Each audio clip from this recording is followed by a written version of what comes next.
on to the LessWrong posts. I always like the ones that are like seemingly out of nowhere because you can tell they're just on his mind.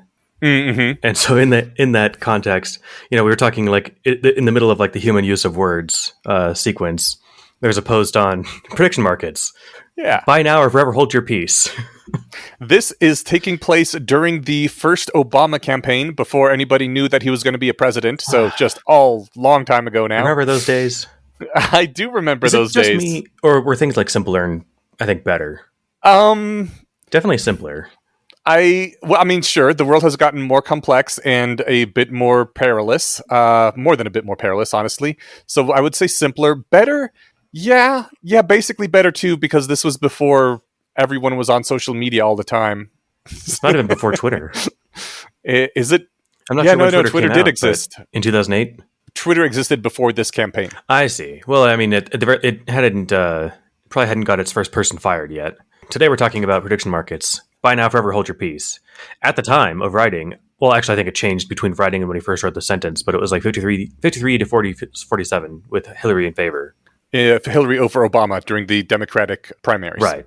Isn't that crazy to think that she ran against him? Like, yeah. And, man, times. It's been ages. And had a solid chance of beating him. Yeah, for a while. It seemed like it was going to go that way. There was a market called InTrade, and you could put $250 on it immediately.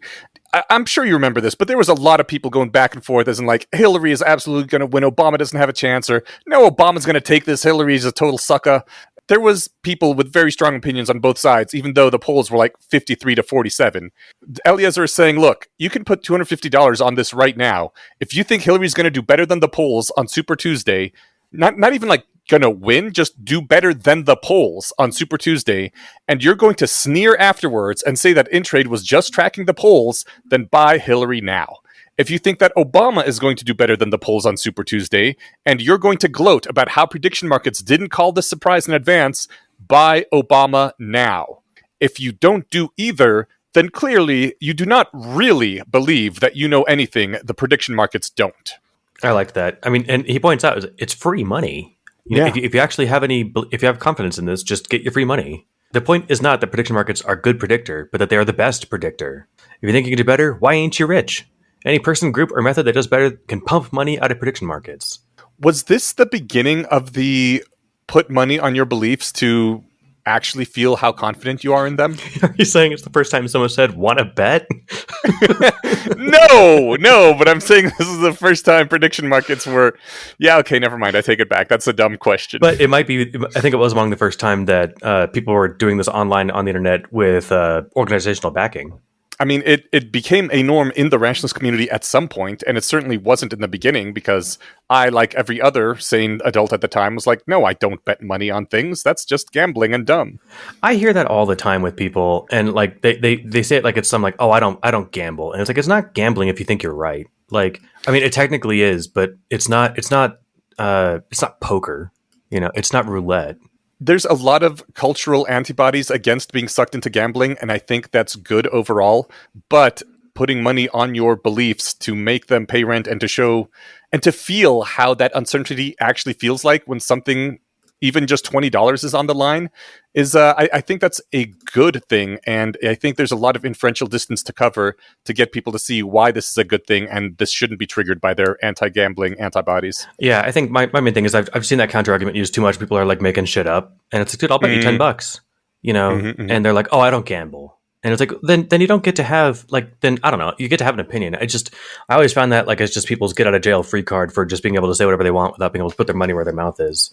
Yeah, and it's like, all right, let's not even do money. Like, let's just bet lunch. Like I'm not even some empanadas. Yeah, like or that you have to message the group that you were wrong, right? So we do that on the Discord, and there's often some small amount of money involved, but I think the important thing is just calibration and the like. Yes, I was actually wrong here.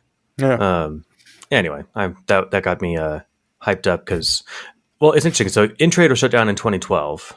The U.S. said this. The U.S. regulators said this is gambling, and with all the U.S. money gone, they couldn't keep it going. I hate that. It's so dumb. Yeah. You're allowed to bet on sports. You're allowed to bet in Vegas, but you can't just bet. It's your fucking money. And it's a fucking prediction market. It's not that it was gambling that it was shut down. It's because it was a prediction market, and the U.S. government has a policy against prediction markets. Yeah. I think that they used the fact that one question out of like 200 on the original prediction market that Robin Hanson and company set up, one of them had to do with like when is the next terrorist attack going to happen? Oh, And I remember they that. lost their shit. But I think that was just convenience. I think they didn't like the idea in the first place. But They do not want to know too precisely what is going to happen and what people think is going to happen, because that makes it harder to do the signaling game. The, I know Obama's going to win game. yeah, exactly. But there was one called Predicted. I think that's now out too. But they had a thing, but they're matching. If you put in $20, they just match it. And I did that. Put in $20, they matched it, and then I don't think I bet anything.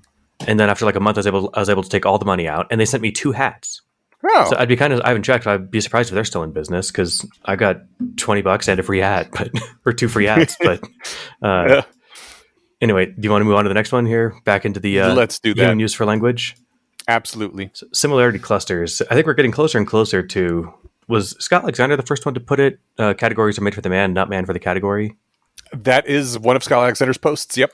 And like it's fun how many of these in the human use of language sequence gesture towards that, that awesome T-shirt slogan, but don't quite put it that succinctly. This is another example of that one.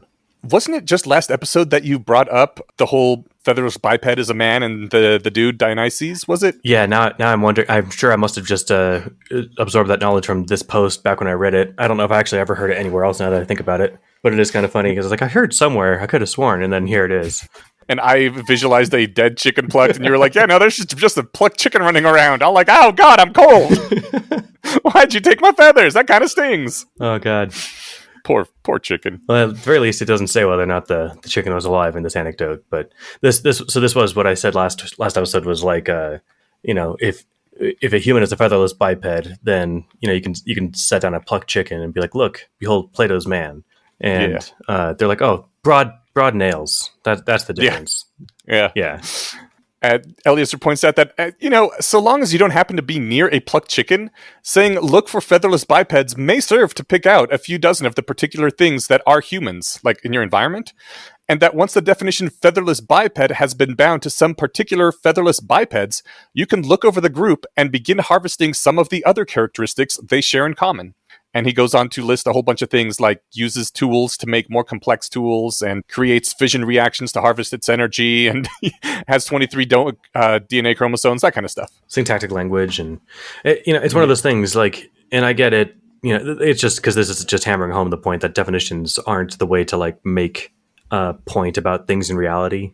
Because it's like you can point to all the things that make a human and then shave a chimp and be like, look, all the things you talked about. Fingers, toes, broad nails, the works, right? But no, that's not how categories are made for in our minds, and that's not how they work in reality.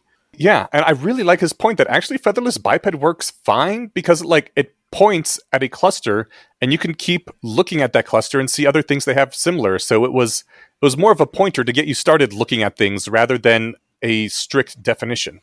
Yeah, and I mean, this is how children learn language. They see the fluffy little animal, and they're like, and you say doggy, and they're like, oh, doggy. And then they see a cat, and they're like, no, they're doggy. And they're like, no, that's actually a cat. And then the kid has to think, okay, it's a lot like a dog, 4 legs, tail. Okay, no muzzle, or no, it's got a flat snout, and its ears are different. Okay, so that's a cat, this one's a dog. And it's like, okay, that's a horse, though. That's different than both of them. But we're totally capable of drawing superficial, quick definitions and having them basically work, but not like being totally tripped up when something similar comes along.